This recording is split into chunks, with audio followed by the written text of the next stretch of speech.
लिंग पुराण में 7 गलतियां बताई है कंगाल होने की।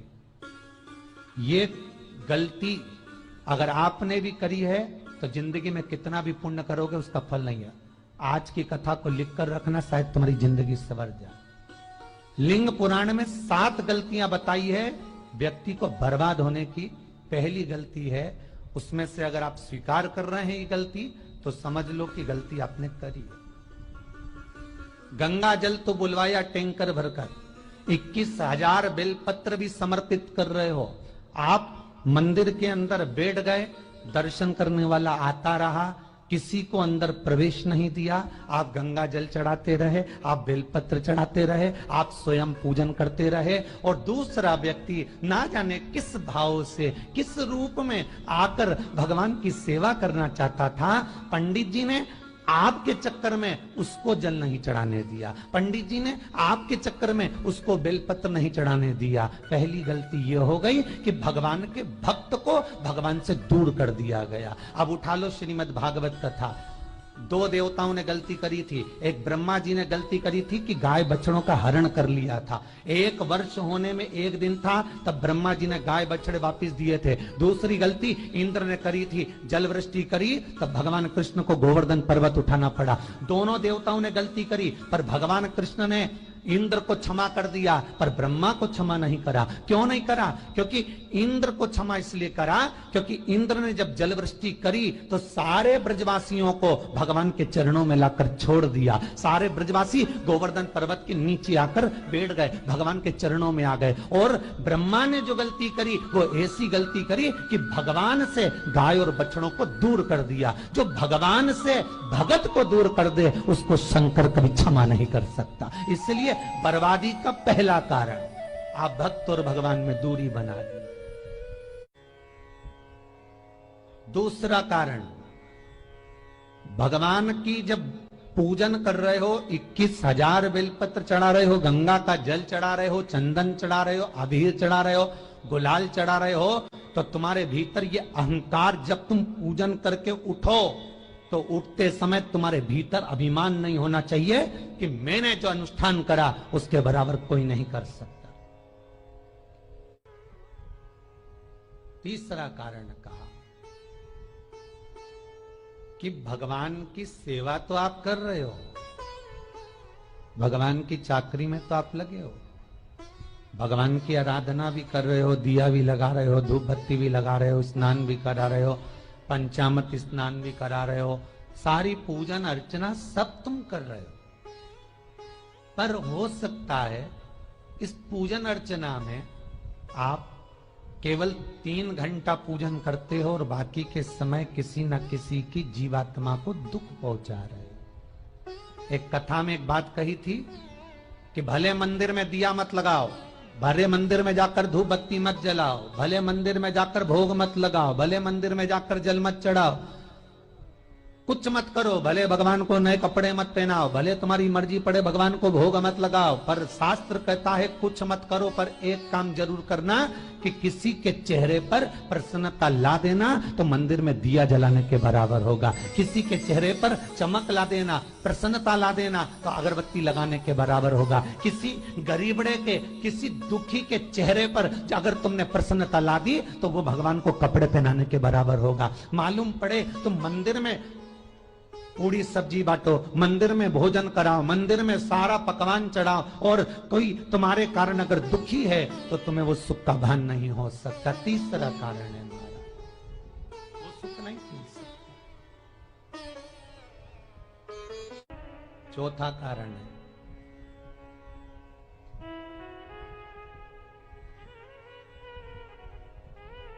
महाराज, जिस मंत्र को पढ़ा जा रहा है, जिस मंत्र का स्मरण किया जा रहा है,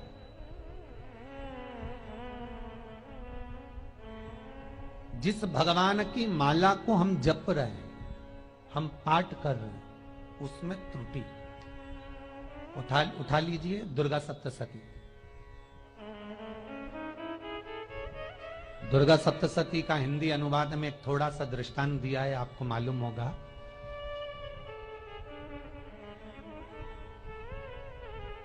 एक जजमान सप्तशती का पाठ कराते थे नवरात्रे में। नवरात्रे पूरे होते थे और उनकी पत्नी मर जाती थी। सप्तशती के अंदर लिखा है, बहुत ध्यान से सुनिएगा। दुर्गा सप्तशती का पाठ कराते थे और पत्नी नवरात्रे के बाद 4 महीना 3 महीने के बाद मर जाती थी। बहुत दुखी था सेठ। एक शादी करी, दूसरी करी, तीसरी करी, चौथी करी, चौथी पत्नी भी मर गई। बहुत दुख हुआ। आज वो गुरुजी के पास चले गया, गुरुदेव, गुरुजी, गुरुदेव, गुरुदेव। गुरुजी बोले क्या हो गया? सेठ जी बहुत दिनों के बाद आ रहे हो, क्या बात है गुरुदेव? मेरे को एक बात समझ में नहीं आती कि मैं नवरात्रे में सप्तशती का पाठ कराता हूं, देवी जी का यज्ञ करवाता हूं, माता रानी को चूनर पहनाता हूं, उनको सुंदर बिछुड़ी, पायल, चुनरी सब पहनाता हूं, कन्याओं का भोजन करवाता हूं, भंडारा करवाता हूं, जवारे बोता हूं, अखंड ज्योत लगाता हूं, पर नवरात्रि जैसी पूरी होती है उसके 2 महीने 3 महीने बाद मेरी पत्नी क्यों मर जाती है? 4 पत्नियां मेरी मर चुकी हैं, 5वीं मैंने शादी करी है। गुरुदेव आप कृपा करिएगा, कुछ तो बता दीजिए, कुछ करुणा कर दीजिए। गुरुजी बोले जब तू सब कुछ अच्छा कर रहा है, ज्योत भी जला रहा है, कन्या भोज भी करा रहा है, चुनरी भी चढ़ा रहा है, भंडारा भी कर रहा है, ज्योत भी लगा रहा है, जवारे भी बो रहा है, माता रानी की सेवा भी कर रहा है, अखंड रात्रि व्रत कर रहा है, सब कुछ तूने करा, यज्ञ भी करा, फिर तेरी पत्नी क्यों मर सकती है? ऐसा हो ही नहीं सकता। नहीं गुरुदेव मेरी 5वीं शादी है गुरुदेव, अब की बार आप कृपा करिए। गुरुजी ने कहा तेरे पंडित जी को अनुष्ठान पर बुला, मैं कमरे में बैठकर सुनूंगा सप्तशती का पाठ, तब मैं ध्यान करूंगा। गुरुजी अंदर के कमरे में जाकर बैठ गए, ब्राह्मण पाठ करना प्रारंभ करा और ब्राह्मण ने पाठ करना प्रारंभ करा। उसमें एक शब्द आ गया, भारयंतु बक्षन्तु, भारयंतु बक्षन्तु। उसमें बोलना था भय पीड़ा को, हे जगत जननी तू भक्षण कर जा, पर ब्राह्मण बोलता था भारयंतु बक्षन्तु, मेरी पत्नी को, मेरी भार्या को तू भक्षण कर दे। पंडित जी जैसे ही बोले गुरुजी बाहर निकल कर आ गए। पंडित जी को रोका, रुकिए गुरुदेव, आप हर साल अनुष्ठान कर रहे हो जजमान के यहाँ और बोल देते हो भारयंतु भक्षन्तु, हे देवी तू मेरी पत्नी को खा जा, तो माँ हर बार उस पत्नी को निगल जाती है। निवेदन है, शब्द सुधार लीजिए, शब्द ठीक है।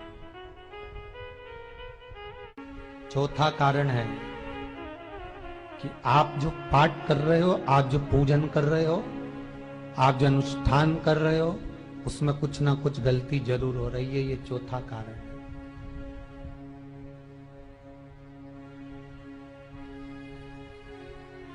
एक बार पूरे घर के लोगों को बिठाओ, अपने घर के लोगों को, मम्मी से पूछना मम्मी तुम कौन कौन सा पाठ करती हो? एक बार मम्मी से पूछना, फिर एक बार पापा से पूछना, पापा आप कौन कौन सा पाठ करते हैं सुबह? फिर बहू से पूछना, भाभी आप कौन कौन सा पाठ करती हो? फिर छोटी दुल्हन से पूछना, छोटी दुल्हन तुम कौन कौन सा पाठ करती हो? भैया आप कौन कौन सा पाठ करते हो? आप कौन कौन सा पाठ करते हो? पूछना। जब घर के अंदर बड़ी बहू अलग तरह का पाठ कर रही है, छोटी बहू अलग तरह का पाठ कर रही है, मंजली बहू अलग तरह का पाठ कर रही है, माँ अलग तरह का पाठ कर रही है, पति अलग तरह का पाठ कर रहा है, तो उसका जो प्रभाव है, कौन सी चीज कहां टकरा रही है जिसके कारण घर में रोग इतना है कि कोई सही होने वाला ही नहीं है। अब तुम कहो कि सीवर वाले गुरुजी ने उपाय बताया, हमने बहुत करा, पर सही क्यों? तो सही क्यों नहीं हो रहा है? उसका कारण है या तो बड़ी बहू जो पाठ कर रही, या सास जो पाठ कर रही, जो पति जो पाठ कर रहा है, नाते जो भी उस घर के अंदर रहकर जो पाठ अर्चना कर रहा है, उसमें जरूर कुछ ना कुछ ऐसा हो रहा है जिसके कारण वो काम नहीं कर पा रहे। उसमें कुछ ना कुछ गलती हो रही है जिसको तुम समझ नहीं पा रहे, जिसको तुम अपने आप को बहुत विचार करते हो कि मेरे बराबर कोई नहीं कर सकता, मैं शंकर की भगत, मैं राम की भगत, मैं कृष्ण की भगत, मैं जो करती हूँ बहुत अच्छा करती हूँ, मैंने जो किया बहुत अच्छा करा। पर हो सकता है उसी कारण आपको दुख झेलना पड़ रहा है।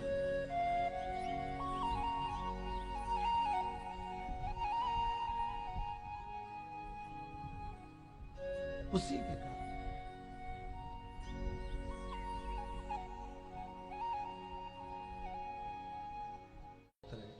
महाराज, हमने जो दान किया, हमने जो पुण्य किया, हमने जो सत्कर्म किया, वो किस जगह पर लगा? पांचवा सूत्र,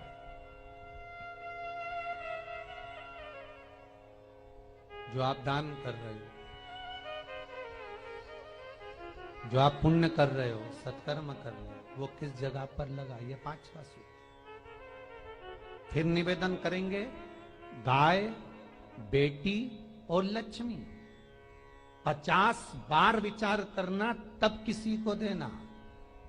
बेटी किसी ऐसे को मत ब्याह देना जो जुआ खेलता हो, मदिरापान करता हो, मांसाहार करता हो, वेश्यावृत्ति करता हो।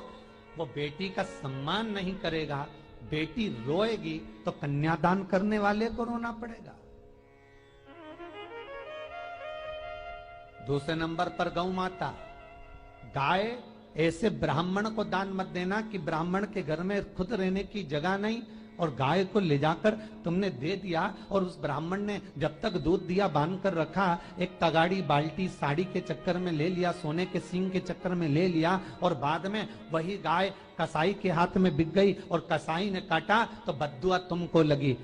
बेटी, गाय और लक्ष्मी, पैसा भी किसी ऐसे भिखारी के कटोरे में मत दान देना कि जिसने ले जाकर मदिरापान में लगा दिया, जुए में लगा दिया, वेश्यावृत्ति में लगा दिया। अगर जिस भिखारी के कटोरे में पैसा दिया उसने शाम को ले जाकर मदिरापान में, जुए में लगा दिया, तो लक्ष्मी रोती है कि तूने मुझे गलत जगह पर दिया है, इसलिए अब तुझे रोना पड़ेगा। तब व्यक्ति को रोना पड़ता है, फिर व्यक्ति रोता है। गाय, बेटी और लक्ष्मी 50 बार विचार करो, क्या सही जगह पर दे रहे हो? और अच्छी जगह पर दोगे तो संपदा भी बढ़ती है, सुख आता है। अगर बेटी सुखी रहेगी तो मायके के लोग सुखी रहेंगे, गौ माता सुखी रहेगी तो संसार सुखी रहेगा। और आपने जो धन दिया, आपने जो पैसा दिया किसी भिखारी के कटोरे में, अगर उसने गलत जगह पर लगाया तो रोना तुमको पड़ेगा। किसी आजकल के भिक्षुकों को अगर रोटी दे दो तो लेते ही नहीं, आटा दो तो नहीं लेते।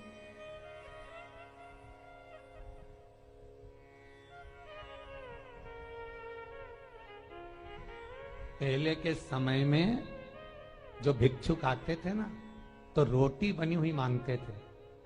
बूढ़ी बूढ़ी माताएं जानती होंगी, चिमटा बजाकर, घुंघरू बजाकर कहते थे भोजन, तो 2 रोटी निकाल कर दे दी जाती थी घर से। लो बाबा, तो माता इतना प्रेम रखती थी, केवल रोटी नहीं देती थी, बाबा बैठो हम सब सब्जी ला कर देते। इतना प्रेम था बुजुर्ग माताओं का, बैठो। और आज के जमाने में अगर रोटी दे दो तो फेंक दे नली में ले जाके, पैसा चाहिए। क्यों? शाम को पीने के लिए चाहिए ना, मदिरा पान के लिए, मांसाहार के लिए, जुए के लिए, वैश्यावृत्ति के लिए धन चाहिए।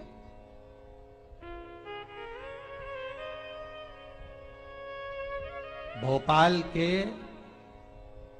और इंदौर के, इंदौर का राजवाड़ा चौराया और भोपाल का लाल घाटी चौराया, इन दोनों चौराहे पर इतने से बच्चे लोग भीख मांगते हैं और उनकी माताएं और उनके पिता रोड के किनारे पर चिलम लगाते बैठे रहते हैं, पांव लंबे करके पड़े हैं और ये कमा कमा के उनको दे रहे हैं। और धन्य हैं ऐसे लोग जो उनको दान भी दे देते हैं। जिसको जरूरत है उस तक कुछ नहीं पहुंचता। अभी भी 4-6 महीने लॉकडाउन चला, जिसको जरूरत थी एक रोटी की उस तक कुछ नहीं पहुंचा, और जिसके पास में पहले से भरा हुआ था उसने और ले जाके भर लिया। जिसको जरूरत थी उस तक नहीं पहुंचा। अभी ठंड आ रही है, बहुत सारी संस्थाएं कंबल बांटेगी, रेलवे स्टेशन पे लोगों को कम्बल उड़ा रहे हैं, कोई सो रहा है जमीन पर उसको कम्बल उड़ा रहा है, बस स्टैंड पे चले गए कोई रोड पे सो रहा है कम्बल उड़ा रहा है, तो इतना बड़ा नाम चलेगा कि उनने कम्बल उड़ाए, कम्बल उड़ाए, कम्बल उड़ाए। और वो कम्बल जिसको उड़ाया वो दूसरे दिन जाकर कपड़े की दुकान पर बेच के आ गया, 200 रुपए लिया, रात को पीकर फिर सो गया, क्योंकि फिर कहीं कहाँ आएगा, फिर उड़ा के चले जाएगा, क्योंकि इन्होंने तो ये करके रखा है कि नाम कमाना है तो कम्बल उड़ाए जाओ। जिसको जरूरत है वहां तक सामान नहीं पहुंचता भाई, जिसको जरूरत है वहां तक सामग्री नहीं पहुंचती भाई। आपने दिया और उन्होंने ले जाकर बेच दिया, और फिर सोचते हो कि मैंने तो पुण्य करा है। कई लोग कहते हैं मैंने दान करा, मेरे को इतना फल मिलेगा। काहे का दान करा? ऊपर तो जा, यमराज के डंडे पड़ेंगे।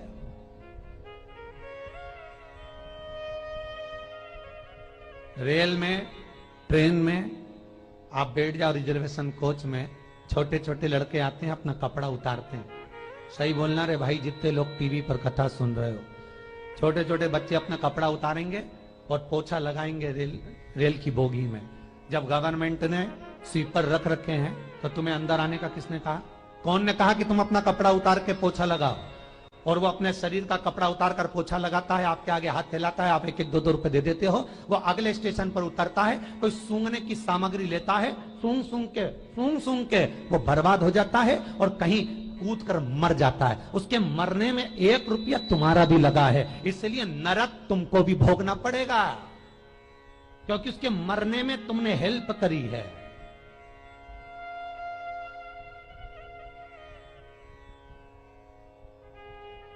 तुमने तो रुपया दिया था भोजन करने के लिए, उसने कोई सूंघने की सामग्री ले ली और सूंघ सूंघ के नशे में मर गया। उसके मरने में 2 रुपए तुम्हारे हैं, 1 रुपए तुम्हारा है, तो भोगना तो तुमको भी पड़ेगा ना।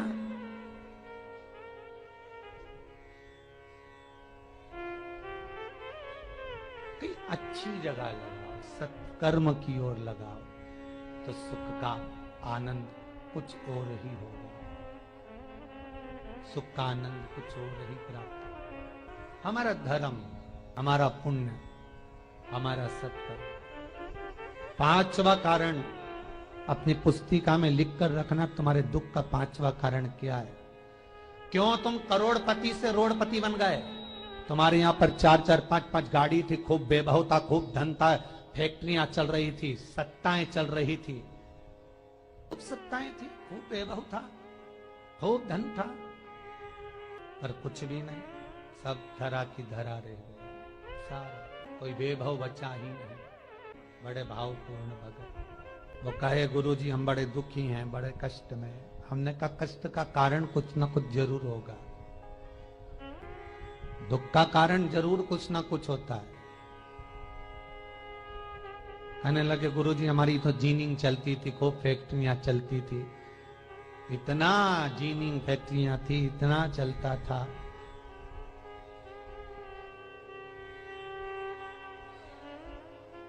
इतनी जीनिंग चलती थी, इतनी फैक्ट्रियां चलती थी, गुरुदेव बहुत दुखी हो गए। हमने कहा दुख का कारण, जो ये 7 कारण है शिव महापुराण के लिंग पुराण में, जो 7 कारण बताए हैं दुख आने के, जब फैक्ट्रियां अच्छी चल रही, जीनिंग अच्छी चल रही, व्यापार अच्छा चल रहा है, तो 7 कारण बताए हैं कि आप उन 7 कारण में से कोई कारण आपके साथ में हुआ है जिसके कारण आप रोड पर आ गए, करोड़पति से रोड़पति बन गए। कभी कभी नगर में, गांव में सभी का व्यापार एक साथ समाप्त हो जाता है। कभी कभी गांव में, नगर में सबका व्यापार एक साथ समाप्त हो जाता है, सबका व्यापार एक साथ ही खल्लास हो जाता है, समाप्त, सभी कर्जे में हो जाते हैं। तो समझ लेना कि उस गांव के खेड़े का देव महादेव, उस गांव का खेड़ापति भगवान शंकर, उस गांव का शिव जरूर रुष्ट हुआ है, जरूर रुष्ट हुआ। उसको मनाने का प्रयास करो, जिससे अपनी नगर, अपना गांव फिर उन्नति की सीढ़ी पर चढ़ जाए। 5वां कारण मंत्र जाप, अर्थात तुम्हारा फिर निवेदन, गाय, बेटी और लक्ष्मी 50 बार विचार करना, तब देना, नहीं तो मत दे, मत दीजिए। और महाराज भगवान शिव की कथा का छठा कारण बता, हमारे दुख का कारण छठा कारण।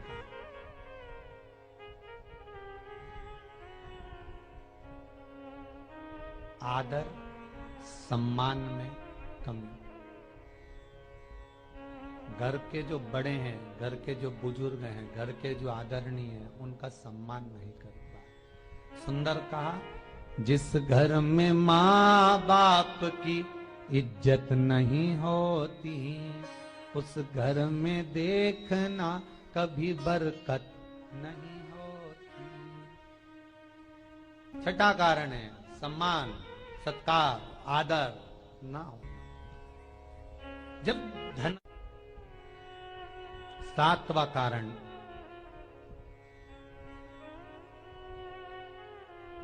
ये अंतिम कारण है। जितने लोग कर्जे में, लदालू में, जितने लोग दुखी हैं, जितने लोग तकलीफ में, आज की कथा को बहुत दिल से सुनना, अपनी गलती को जरूर छांटना। मुझे विश्वास है मेरा भोलेनाथ, आप अगर गलती को स्वीकार कर लोगे तो शंकर वापिस आपको करोड़पति बना देगा, लखपति बना देगा। शंकर आपके भंडार फिर भर देगा। 7 कारण में से अपनी गलती को जरूर छांटना साहब कि आपने गलती कौन सी करी, और अपनी गलती को छांट ले, यही सबसे बड़ी बात है ना। लोग सुनने के बाद भी नहीं छाटेंगे, नहीं मैंने तो कुछ करा ही नहीं, मैं तो कुछ कर ही नहीं, बस मैं ही तो है। हरी जगदम्बा वो मैं ही फंसा है बीच में।